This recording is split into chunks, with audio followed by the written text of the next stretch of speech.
ആകാശവാണി.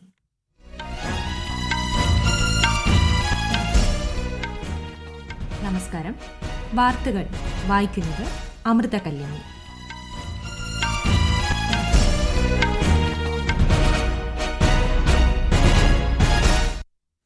പ്രധാന വാർത്തകൾ. പാർലമെന്റ് പാസാക്കിയ 3 ക്രിമിനൽ നിയമ ബില്ലുകളും ഇന്ത്യൻ ചരിത്രത്തിലെ നാഴികക്കല്ലാണെന്ന് പ്രധാനമന്ത്രി നരേന്ദ്രമോദി. കേരളത്തിൽ 265 പേർക്ക് കൂടി കഴിഞ്ഞ 24 മണിക്കൂറിനിടെ കോവിഡ് സ്ഥിരീകരിച്ചതായി കേന്ദ്ര ആരോഗ്യ മന്ത്രാലയം. സംസ്ഥാനത്തെ കോവിഡ് ബാധിതരുടെ എണ്ണം 2606. ജമ്മുകാശ്മീരിലെ പൂഞ്ച് ജില്ലയിൽ സൈനിക വാഹനങ്ങൾക്ക് നേരെയുണ്ടായ ഭീകരാക്രമണത്തിൽ വീരമൃത്യു വരിച്ച സൈനികരുടെ എണ്ണം 4. കേന്ദ്ര പദ്ധതികൾ ജനങ്ങളിലേക്ക് എത്തിക്കുന്ന വികസിത് ഭാരത് സങ്കൽപ് യാത്രയ്ക്ക് കേരളത്തിൽ മികച്ച സ്വീകരണം. സംസ്ഥാന സർക്കാരിന്റെ നവകേരള സദസ്സ് തിരുവനന്തപുരം ജില്ലയിൽ പുരോഗമിക്കുന്നു. ISL ഫുട്ബോളിൽ ഇന്ന് ഈസ്റ്റ് ബംഗാൾ ഒഡീഷ FCയെ നേരിടും. വാർത്തകൾ വിശദമായി. പാർലമെന്റ് പാസാക്കിയ 3 ക്രിമിനൽ നിയമ ബില്ലുകളും ഇന്ത്യൻ ചരിത്രത്തിലെ നാഴികക്കല്ലാണെന്ന് പ്രധാനമന്ത്രി നരേന്ദ്രമോദി. കൊളോണിയൽ കാലത്തെ നിയമങ്ങളുടെ അവസാനമാണ് ഈ ബില്ലുകളെന്നും പൊതുസേവനവും ക്ഷേമവും കേന്ദ്രീകരിച്ചുള്ള നിയമങ്ങൾ പുതുയുഗത്തിന് തുടക്കം കുറിക്കുന്നതായും അദ്ദേഹം സമൂഹമാധ്യമത്തിൽ കുറിച്ചു. ഭാരതീയ ന്യായ സംഹിത, ഭാരതീയ നാഗരിക് സുരക്ഷാ സംഹിത, ഭാരതീയ സാക്ഷ്യ അധിനിയം എന്നിവ IPC, CRPC, ഇന്ത്യൻ തെളിവ് നിയമം എന്നിവയ്ക്ക് പകരമാണ് പാർലമെന്റ് പാസാക്കിയത്. നിയമ, പോലീസ്, അന്വേഷണ സംവിധാനങ്ങളുടെ പരിഷ്കരണത്തിനുള്ള ഇന്ത്യയുടെ പ്രതിബദ്ധതയുടെ തെളിവാണ് ഇവയെന്നും പ്രധാനമന്ത്രി പറഞ്ഞു. സാങ്കേതികവിദ്യയും ഫോറൻസിക് സയൻസും അടിസ്ഥാനമാക്കിയുള്ള അന്വേഷണ രീതികൾക്ക് പുതിയ നിയമം പ്രാധാന്യം നൽകുന്നു. സമൂഹത്തിലെ നിർധനർക്കും പാർശ്വവൽക്കരിക്കപ്പെട്ടവർക്കും ദുർബലരായ വിഭാഗക്കാർക്കും മെച്ചപ്പെട്ട സംരക്ഷണം ഇത് ഉറപ്പാക്കുന്നതായും ശ്രീ മോദി അഭിപ്രായപ്പെട്ടു. ആസൂത്രിത കുറ്റകൃത്യങ്ങൾ, ഭീകരവാദം എന്നിവയ്ക്കെതിരെ കർശന നടപടികൾ ഉറപ്പുവരുത്തുന്ന നിയമത്തിൽ രാജ്യദ്രോഹം സംബന്ധിച്ച കാലഹരണപ്പെട്ട വകുപ്പുകൾ ഒഴിവാക്കിയിട്ടുണ്ടെന്നും പ്രധാനമന്ത്രി പറഞ്ഞു. കേന്ദ്ര സർക്കാർ കഴിഞ്ഞ 5 വർഷത്തിനിടെ നിരവധി ചരിത്രപരമായ ബില്ലുകൾ പാസാക്കിയതായി കേന്ദ്ര പാർലമെന്ററി കാര്യമന്ത്രി പ്രഹ്ലാദ് ജോഷി. ജമ്മു കശ്മീരുമായി ബന്ധപ്പെട്ട അനുച്ഛേദം 370 റദ്ദാക്കൽ, ക്രിമിനൽ നിയമ പരിഷ്കരണം തുടങ്ങിയവ ഇതിന് ഉദാഹരണമാണെന്നും മന്ത്രി ചൂണ്ടിക്കാട്ടി. ക്രിമിനൽ നിയമ നടപടികളിലുള്ള കൊളോണിയൽ മുദ്ര ഇല്ലാതാക്കാനാണ് സർക്കാർ കാലോചിതമായ മാറ്റങ്ങളോടെ പുതിയ നിയമസംഹിതകൾ കൊണ്ടുവന്നത്. അനുച്ഛേദം 370 റദ്ദാക്കിയ ശേഷം ജമ്മു കശ്മീർ വലിയ മാറ്റത്തിന് സാക്ഷ്യം വഹിച്ചതായും അദ്ദേഹം പറഞ്ഞു. കേരളത്തിലെ കോവിഡ് ബാധിതരുടെ എണ്ണം 2606. കഴിഞ്ഞ 24 മണിക്കൂറിനിടെ 265 പേർക്കാണ് പുതുതായി രോഗം സ്ഥിരീകരിച്ചത്.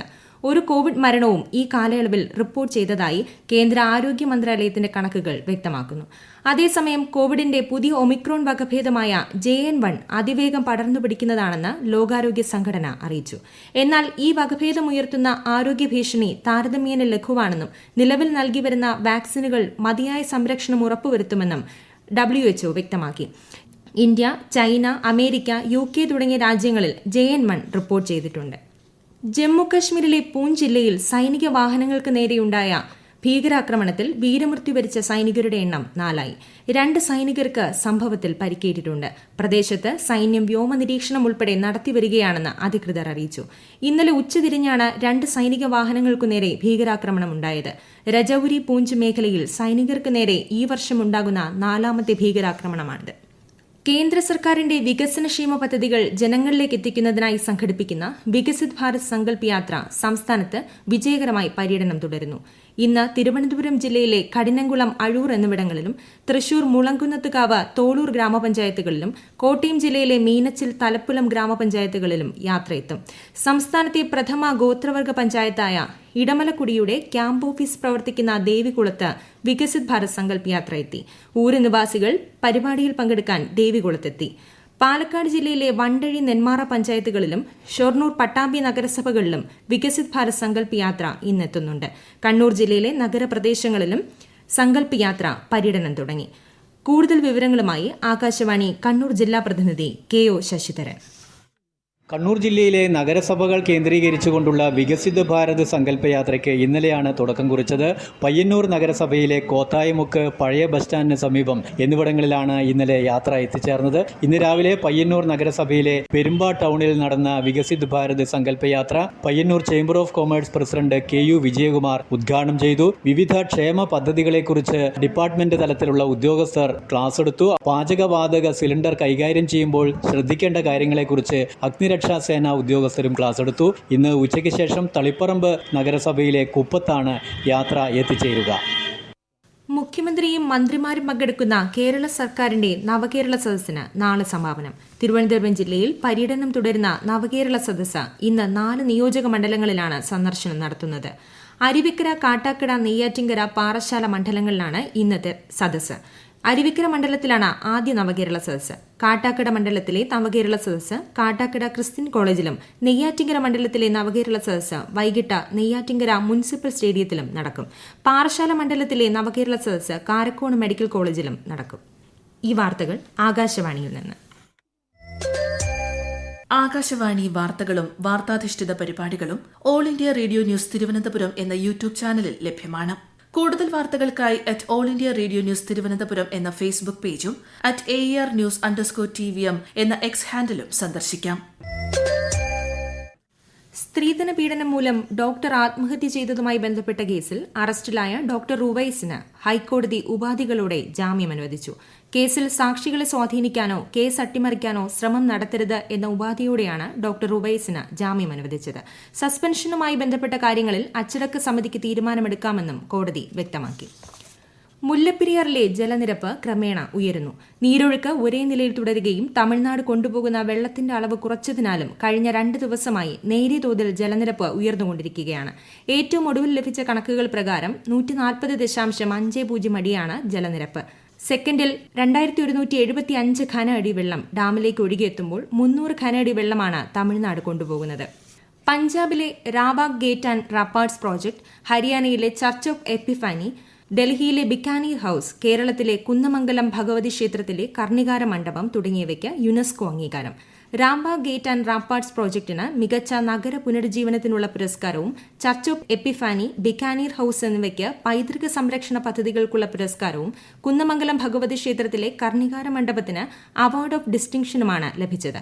പൈതൃക മൂല്യങ്ങൾ സംരക്ഷിക്കുന്നതിനുള്ള വ്യക്തികളുടെയും സ്ഥാപനങ്ങളുടെയും ശ്രമങ്ങൾക്കാണ് യുനെസ്കോ ഏഷ്യ പസഫിക് സാംസ്കാരിക പൈതൃക സംരക്ഷണ അവാർഡുകൾ നൽകുന്നത്. പ്രതിമാസ റേഡിയോ പ്രഭാഷണ പരിപാടിയായ മൻ കി ബാത്തിലൂടെ പ്രധാനമന്ത്രി നരേന്ദ്രമോദി ഈ മാസം 31-ന് ജനങ്ങളുമായി ആശയങ്ങൾ പങ്കുവയ്ക്കും. മൻ കി ബാത്തിന്റെ 108ാം പതിപ്പാണിത്. പരിപാടിയിലേക്കുള്ള നിർദ്ദേശങ്ങളും അഭിപ്രായങ്ങളും പൊതുജനങ്ങൾക്ക് ഈ മാസം 29 വരെ പങ്കുവയ്ക്കാം. ഫിറ്റ് ഇന്ത്യ സംരംഭവുമായി ബന്ധപ്പെട്ട ആശയങ്ങൾ ഇത്തവണ മൻ കി ബാത്തിലൂടെ പങ്കുവയ്ക്കുമെന്ന് പ്രധാനമന്ത്രി സമൂഹമാധ്യമത്തിൽ കുറിച്ചു. ഖേലോ ഇന്ത്യ യൂത്ത് ഗെയിംസ് 6ാം പതിപ്പിന്റെ ലോഗോ പ്രകാശനം കേന്ദ്രമന്ത്രി അനുരാഗ് സിംഗ് താക്കൂർ നിർവഹിക്കും. ചെന്നൈയിൽ ഇന്ന് നടക്കുന്ന പരിപാടിയിൽ ഗെയിംസിന്റെ ഔദ്യോഗിക ജേഴ്സി, ഭാഗ്യചിഹ്നം, ടീം സോങ് എന്നിവയും കേന്ദ്രമന്ത്രി പ്രകാശനം ചെയ്യും. തമിഴ്നാട് കായിക മന്ത്രി Udhayanidhi Stalin, chess grand master Viswanathan Anand, Olympian fencer Bhavani Devi, squash താരം Joshna Chinappa, hockey Asia cup medal ജേതാവ് എസ് മാരീശ്വരൻ എന്നിവർ ചടങ്ങിൽ പങ്കെടുക്കും. ജനുവരി 19 മുതൽ 31 വരെയാണ് Khelo India youth games. ISL ഫുട്ബോളിൽ ഇന്ന് ഈസ്റ്റ് ബംഗാൾ ഒഡീഷ FCയെ നേരിടും. രാത്രി 8 മണിക്ക് പശ്ചിമബംഗാളിലെ സോൾട്ട് ലേക്ക് സ്റ്റേഡിയത്തിലാണ് മത്സരം. ദക്ഷിണാഫ്രിക്കയ്ക്കെതിരായ നിർണായകമായ 3ാം ഏകദിനത്തിൽ ഇന്ത്യയ്ക്ക് 78 റൺസ് ജയം. ഇതോടെ ഇന്ത്യ പരമ്പര 2-1 സ്വന്തമാക്കി. മലയാളി താരം സഞ്ജു സാംസന്റെ സെഞ്ചുറി മികവിലാണ് ഇന്ത്യ ജയിച്ചു കയറിയത്. രാജ്യാന്തര ക്രിക്കറ്റിൽ കേരളത്തിൽ നിന്നുള്ള ഒരു താരത്തിന്റെ ആദ്യ സെഞ്ചുറി കൂടിയാണിത്. ടോസ് നഷ്ടപ്പെട്ട ഇന്ത്യ നിശ്ചിത ഓവറിൽ 8 വിക്കറ്റ് നഷ്ടത്തിൽ 296 റൺസ് നേടിയപ്പോൾ ദക്ഷിണാഫ്രിക്ക 45.5 ഓവറിൽ 218 റൺസ് എടുക്കുന്നതിനിടെ എല്ലാവരും പുറത്തായി.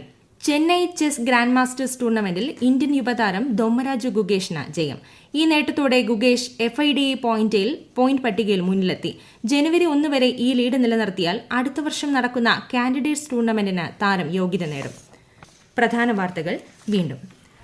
പാർലമെന്റ് പാസാക്കിയ 3 ക്രിമിനൽ നിയമ ബില്ലുകളും ഇന്ത്യൻ ചരിത്രത്തിലെ നാഴികക്കല്ലാണെന്ന് പ്രധാനമന്ത്രി നരേന്ദ്രമോദി. കേരളത്തിൽ 265 പേർക്ക് കൂടി കഴിഞ്ഞ 24 മണിക്കൂറിനിടെ കോവിഡ് സ്ഥിരീകരിച്ചതായി കേന്ദ്ര ആരോഗ്യ മന്ത്രാലയം. സംസ്ഥാനത്തെ കോവിഡ് ബാധിതരുടെ എണ്ണം 2606 ആയി. ജമ്മു കശ്മീരിലെ പൂഞ്ച് ജില്ലയിൽ സൈനിക വാഹനങ്ങൾക്കു നേരെയുണ്ടായ ഭീകരാക്രമണത്തിൽ വീരമൃത്യു വരിച്ച സൈനികരുടെ എണ്ണം 4 കേന്ദ്ര പദ്ധതികൾ ജനങ്ങളിലേക്ക് എത്തിക്കുന്ന വികസിത് ഭാരത് സങ്കല്പ് യാത്രയ്ക്ക് കേരളത്തിൽ മികച്ച സ്വീകരണം. സംസ്ഥാന സർക്കാരിന്റെ നവകേരള സദസ്സ് തിരുവനന്തപുരം ജില്ലയിൽ പുരോഗമിക്കുന്നു. ISL ഫുട്ബോളിൽ ഇന്ന് ഈസ്റ്റ് ബംഗാൾ ഒഡീഷ FC നേരിടും. വാർത്തകൾ കഴിഞ്ഞു. അടുത്ത വാർത്താ പ്രക്ഷേപണം വൈകിട്ട് 6:30.